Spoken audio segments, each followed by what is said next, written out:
Naiuwi na sa Zamboanga City ang labi ng call center agent na hinold up at binaril sa Guadalupe Bridge noong nakaraang linggo.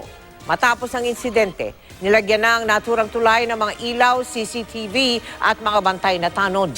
Nakatutok si Katrina Sol.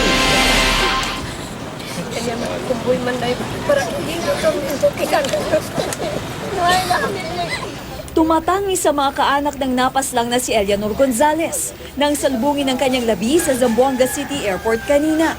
Naiuwi na ang labi ng 24 anyos na call center agent sa tulong ng DSWD Mandaluyong at ng Zamboanga LGU. Si Eleanor, binaril ng hold-upper sa Guadalupe Bridge noong nakaraang linggo. Breadwinner siya ng pamilya. Sabi po nila na meron pala po silang suspect pero hindi pa po nila sure. Sabi ng mga investigador, pasado alas 4 ng madaling araw noon nang sumakay sa jeep at bumaba sa tulay ng Guadalupe northbound si Eleanor para pumasok sana sa trabaho. Habang naglalakad ang biktima sa ibabaw ng tulay, patawid ng Mandaluyong, binaril siya sa noo. Naisugod pa noon sa ospital si Eleanor.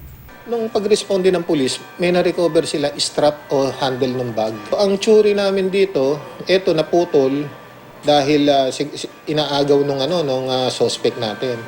So siguro ayaw ibigay, doon siya binaril. Bumuo ang Mandaluyong Police ng Team Gonzales para mas matutukan ang paghahanap sa suspect.